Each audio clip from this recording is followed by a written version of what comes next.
Sucks. Good evening, good afternoon, good morning, wherever you may be right now. Welcome to the Wanderings of Don. This episode. Today is the 27th day, the penultimate day of February, the year of our Lord 2023. Welcome, I'm your host, Donnie Maggs. I'm here for another episode of whatever just spills out of my head right now. And quite a profitable couple of days playing Trails SC, particularly today. I was able to get over the and finish up chapter 2 in Trails SC and did the post chapter stuff. Yesterday was mainly getting through, finishing up, trying to get the rest of the side quest done, and getting on with the main quest, planting the earthquake sensor devices. We finished doing that, planting those devices today. Yesterday was just getting the rest of the treasure chests. Today, finished planting those sensors. Moved on with the story. Detected where the earthquakes were coming from, and we found out they were obviously they were man-made. They weren't just happening naturally. And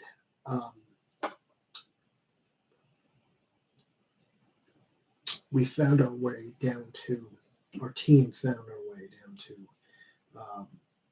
Elmo Village. And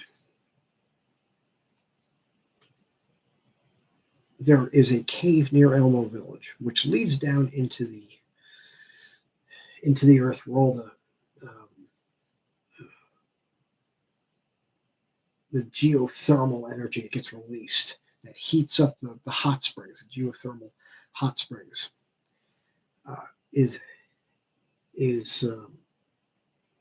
just outside the village. In the original game, I think it's the northwestern part of the village, there's a locked gate, and you can see it leads somewhere, but there's a dead end. If you look at your map, they never actually created an exit zone line, that yellow exit zone that connects to a new map, because it was just an implied exit out of the village. In this one, the sequel, we finally get to, they actually built the adjacent zone, and we actually get to see what's in there. It's this geothermal cave area with lots of bubbling hot springs, geothermal geysers, bubbling paint pots in the ground. And I forget what the heck they call this dungeon. It's the final dungeon in chapter 2, and where we're going to meet our mysterious Ouroboros enforcer guy, the man with the dark suit on, the gloves, and the sunglasses. This mysterious chap. And we're starting to get a theme now once we get to him. But anyway, once we went down there, there actually are a few new enemies down there. The one guide I was reading didn't quite have all the enemies that spawned down there, but there are a few enemies that you've already fought in previous areas and some new ones. And what I did is that near the end, I went through and got all all the treasure chests. And near the end, I thought I was only going to go and beat chapter 3 today, particularly because there's a couple of the two, like there's like two, I want to say, new enemies down here. And if you, I think they're both level 52. And so because of that, the experience is actually pretty good, particularly if Tita is still a little bit low. She was probably the farthest behind. You can bring Chloe. What I decided to do is bring. If obviously you have to still do Estelle and whoever your partner that you chose at the beginning was. So if it's Agate, it's Agate. If it's Shara, it's Shara. And then you have to bring Tita as well. So she has to come. She has to come with you to set those devices. And then she's got to come down into this. I believe she has to come with you down. So I ended up leaving Chloe and brought our boy Olivier down there. And you know what? I'm gonna turn off my PS5. Well, once you get to, I forget, it's like 3 or 4 rooms or areas. There are geysers, these hot, bubbling, hot steam geysers that shoot up from the floor. And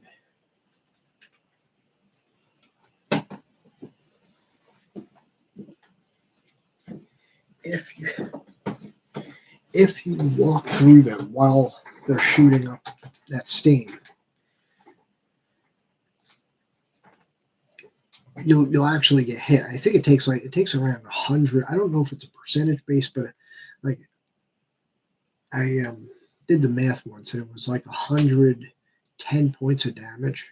So like Agate, it may be like percentage based on which character that's hit, or it could be a fixed number. I don't know. So what you have to do is wait and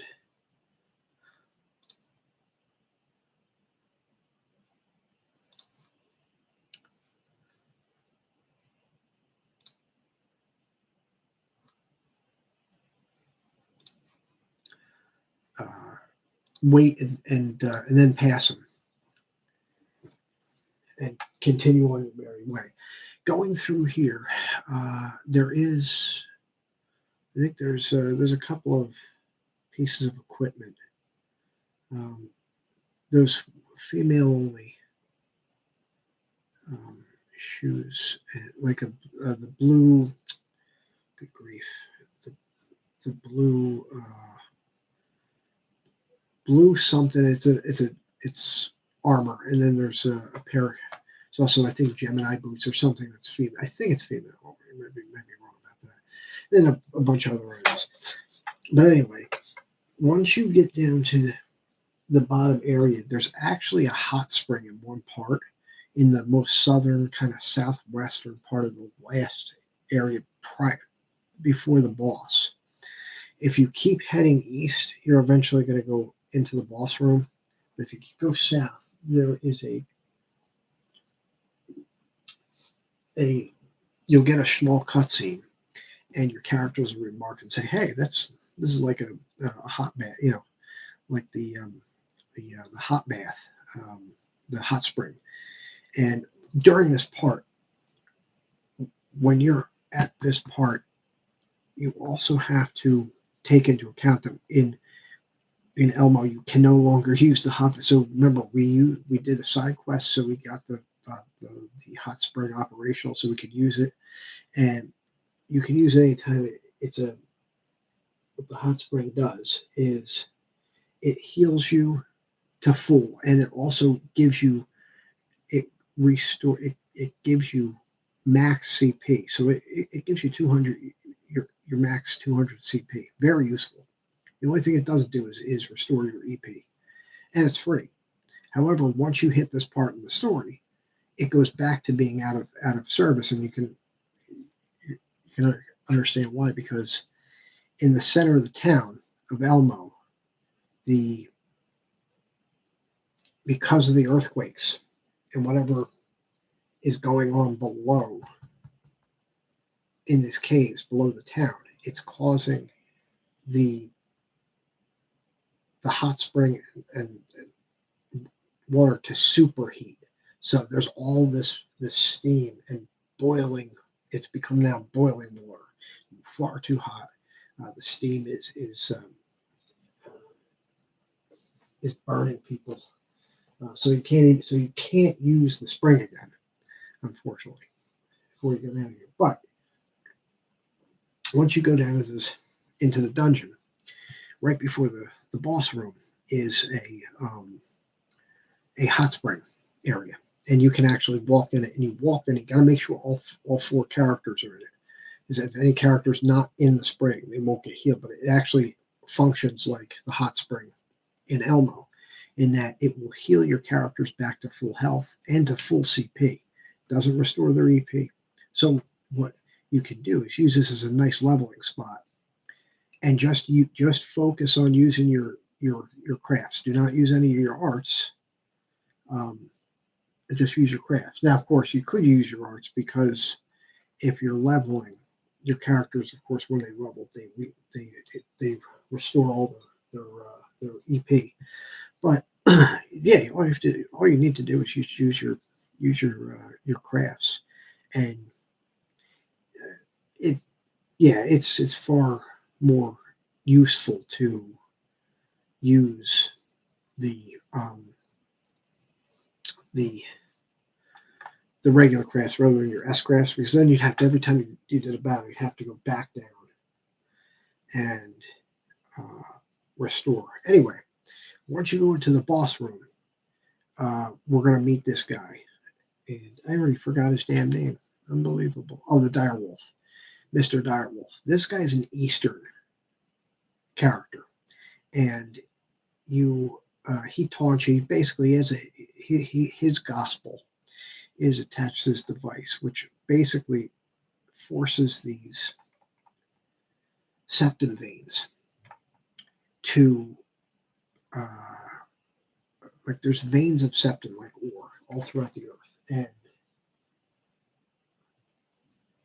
somehow the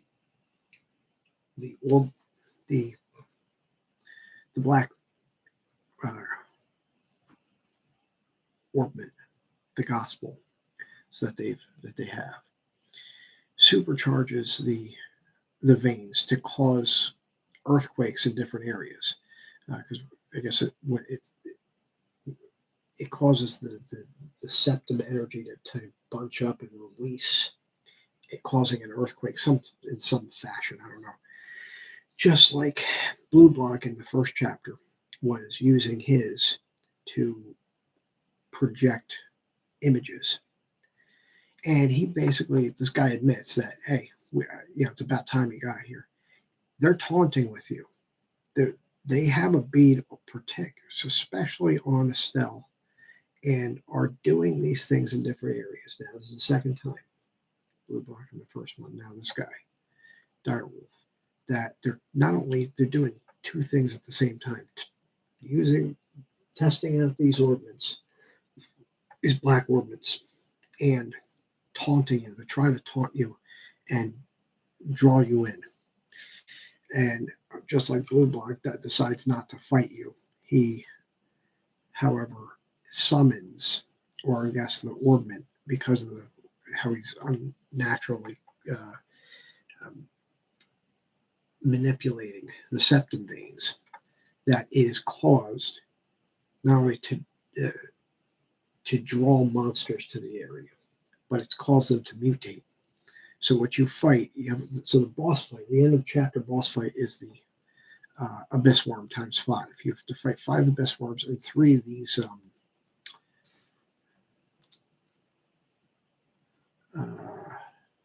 Parasite Primas.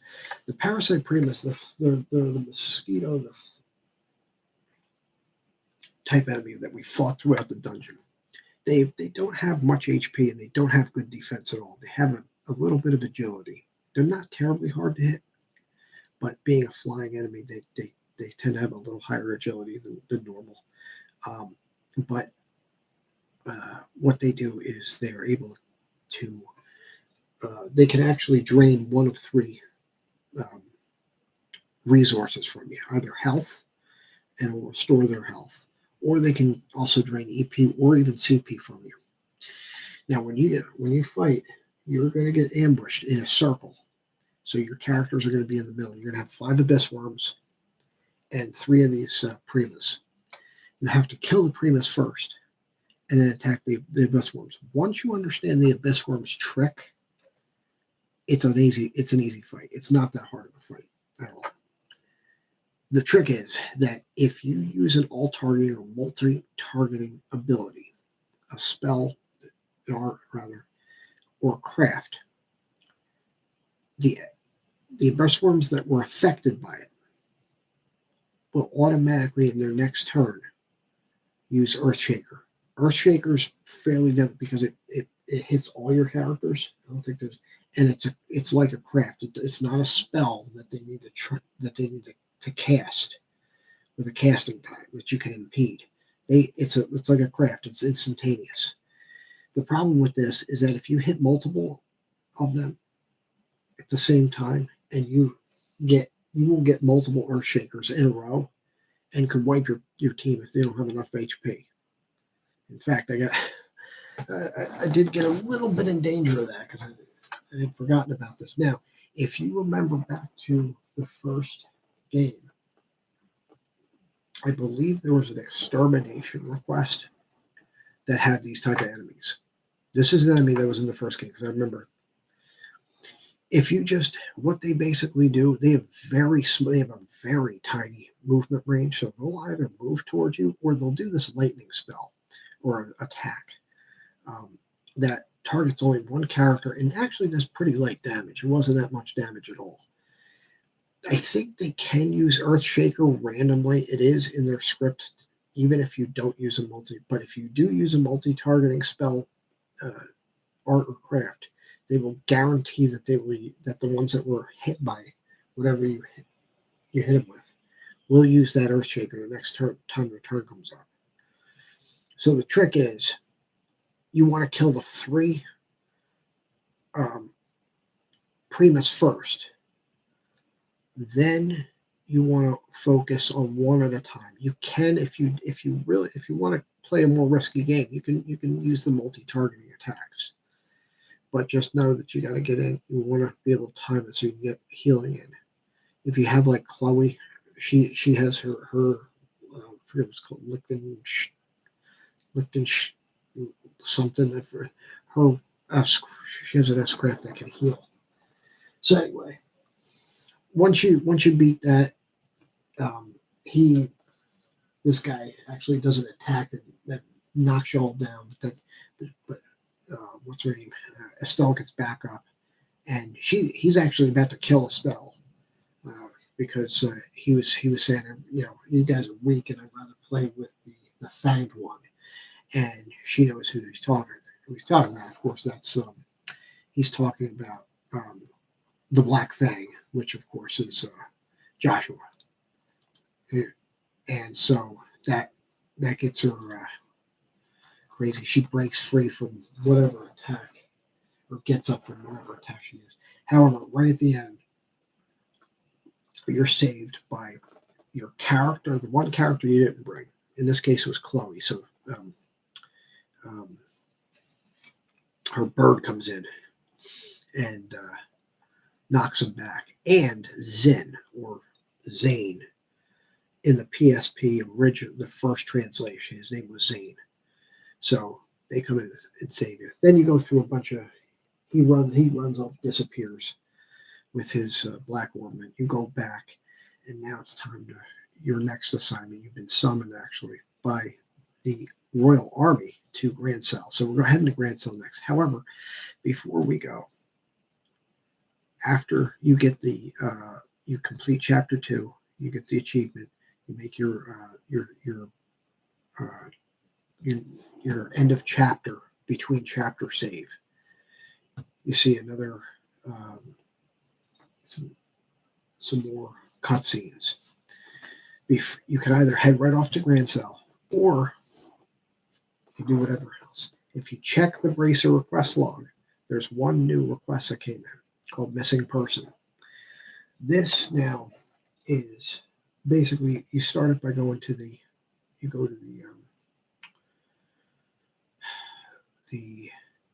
hotel, and you'll find out that there is a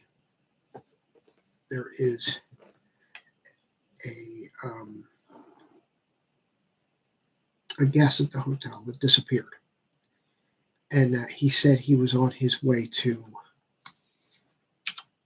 the limestone cave. Now, if you remember, the limestone cave is blocked off. We went through there in the first one when we had to get an item, some kind of moss or that was needed as an ingredient for the bishop in the cathedral to make a medicine for agate, so that it would give him the strength it would empower his immune system to fight off the poison that he was inflicted with by the special agents in the first game when he saved Tifa, Tita when he jumped in front of the bullet. He took the bullet for her. So we have to go back into this. It was blocked off up to now. Now we can actually go back in. When you go back in, again, you got the same multiple penguin enemies. There is an achievement to get if you fight every single penguin enemy in there. There's like a list of 10. It doesn't include the boss. I think at one point this thing was bugged, but I got it well before. I think it was at first it was 10, but I think it's the different regular enemy penguin types. So as long as you kill one of each, I think, or something. And I got the thing to pop. So if you don't do this quest, you're not going to get full BP, and you're not going to get the achievement for this. So I was able to get it. The last one is that there's right before you get to the boss room. There's down one little dead end passage to the east is a giant blue penguin, and it's the king penguin, technically the boss that we fought in the first one. And he appears with one little baby penguin. That dude, especially because he's very slow, if get the preemptive on him, you should definitely be able to kill him before he does have a lot of HP, like 6,000 something HP, but you should definitely be able to kill him before he even gets a turn. Especially use fire because he's weak to fire. Equip like agate if you have agate or Zen if you have him with the ruby.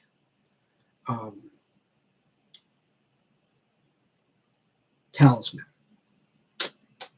and you can really cut him down quickly. The reason you want to fight him, make a save before you fight him. The reason you want to fight him is he has a rare drop. He's got one drop, and it's a pretty rare drop of an HP 3 quartz, which we can't get yet. We want to get at least 2 of those in the game because they're definitely useful. So get one now. You can come back after you do this part. So anyway, I would use the FAQ that for quartz setup FAQ to tell you what to equip, but you want to make sure it's the setup that I saw in the one strategy that I used is you want magic users in this battle for the divine. The boss is a divine penguin, and before getting to him, you want to make sure, number one of the chests in this area is a lily necklace. It's the first one we can get in the game. I don't know if you can buy them later on, but it blocks confuse. You might want to put that on one of your characters, particularly probably a magic user that you also may want to put on anything that blocks faint or sleep. So, and I used Estelle and Agate because you have to use them, and I used Chloe and Olivier. So you want a good magic, and check out their again the ornament setup on that quartz stack. This is the Divine Penguin boss fight, and I might have mentioned it maybe yesterday or the day before. Is one of when I was looking up the fight with the Jaeger at the end of or Jaeger at the end of chapter the prologue. I stumbled across a message thread that was talking about the hardest, most annoying fights in all of the Trails games, all the Legend of Heroes games, and particularly for this one, and among the Jaeger fight was among one of the most annoying and hardest fights in any of the games. But it was also somebody mentioned, and not just one person. I think there were multiple mentions of this Divine Penguin fight. If you remember back to the first one with the King Penguin, that was a tough fight too. That was not, and there was a lot. I know there's a lot of people having trouble with this. This one's even more of a doozy. It's an unbalanced fight. Is the basic bottom line. It is just a nightmare of a fight setup. And if you're doing this on hard or especially nightmare, I mean, just good luck. You're probably gonna go through multiple deaths, multiple wipes, and have to reduce the what's that retry offset. Use that retry offset option that lowers the difficulty of the enemies in the battle, because this is a doozy of a fight. Number one, numero uno, you have the Divine Penguin himself. He's got multiple attacks. First of all, he doesn't have to. He can. I think he can. Now he didn't in Mind Fight, but he can teleport, and I think he can teleport anywhere he wants. So he basically has free reign to go anywhere in the battlefield. Yeah. Number two, he has some of the worst abilities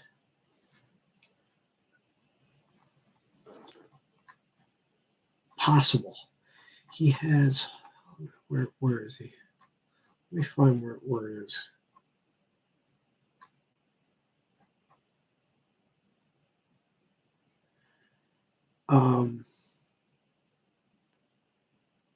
He teleports.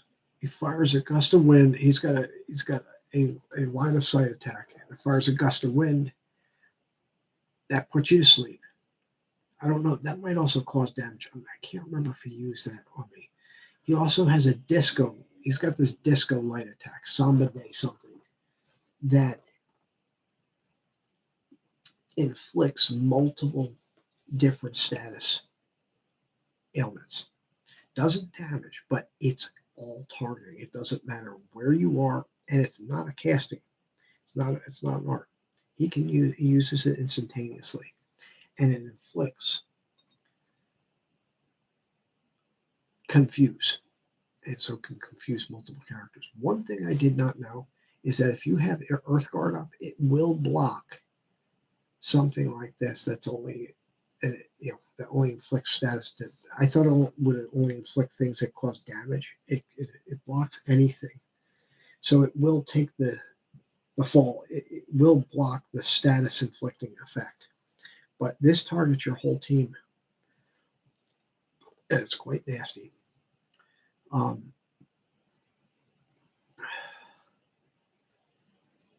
Then he's got one other move called Final Halo, which I believe is also line of sight. So it's a long line, and I think it's a big, thick, line. The bad thing about this is you can't cancel it. You can't impede it or cancel it in any way. I do believe, though, it's like an art, so he has to charge it up. He's slow, which is good. Number two, and it causes like severe damage.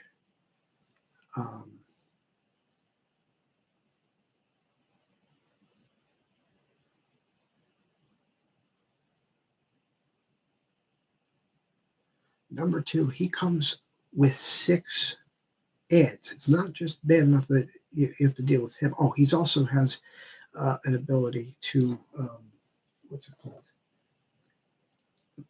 Or it's something like eating fish or something like that.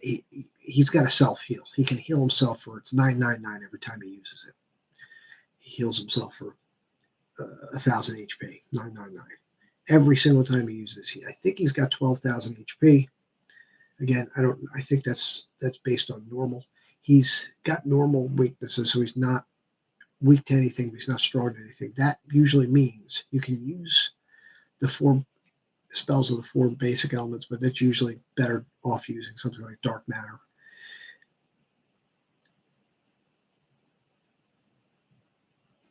Oh, yeah, I forgot to use camphor too as well. He comes with 6 additional ads. All right, 2 pink. The I think they're the pink ones, who can also inflict confuse. They're pink or purple. I forget whether they're the pink or purple. The baby penguins and one more. They might be the blue penguins or something like that. And on top of this, all this, you have an NPC that you have to save. Who, if he dies, it's battle over. And on top of all that,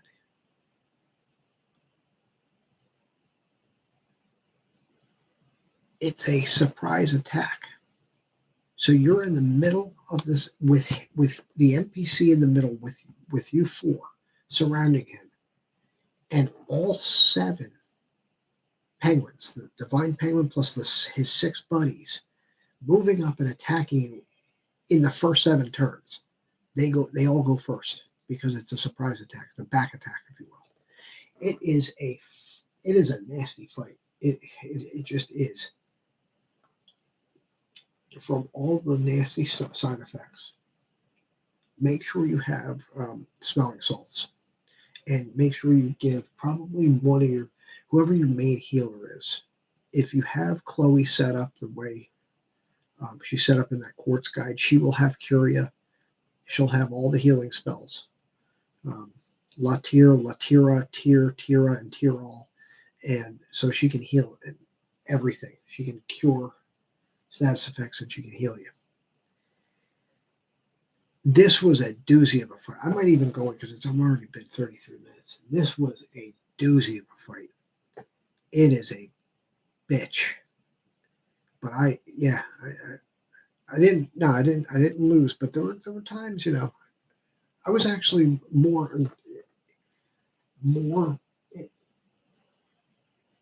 in danger of losing that against the Bisworms because of when I first started to whittle them down, and I forgot about the whole Earth Shaker trick with them. Than I was in this fight, but I made some crucial mistakes. Number 1, I forgot to equip the Lily necklace on anybody. Number 2, agate. I did not replace like the headband with him.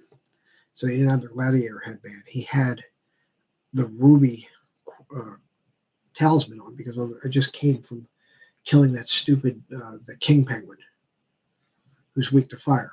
So I was like, oh crap, I hope he's not strong against fire. And he's not. But it was negligible. Yeah, having the ruby talisman on. Anyway, it was a slobber knocker. Check out my video. You want to see it? I'll probably talk more about it tomorrow. But I went way too long on the first part of the thing. But I'll talk more about this in tomorrow's episode. So I guess I'll be coming on tomorrow. Anyway, thanks for coming. That's the end of this show. I will have a good night. May the Lord be with you, and I will see you next time.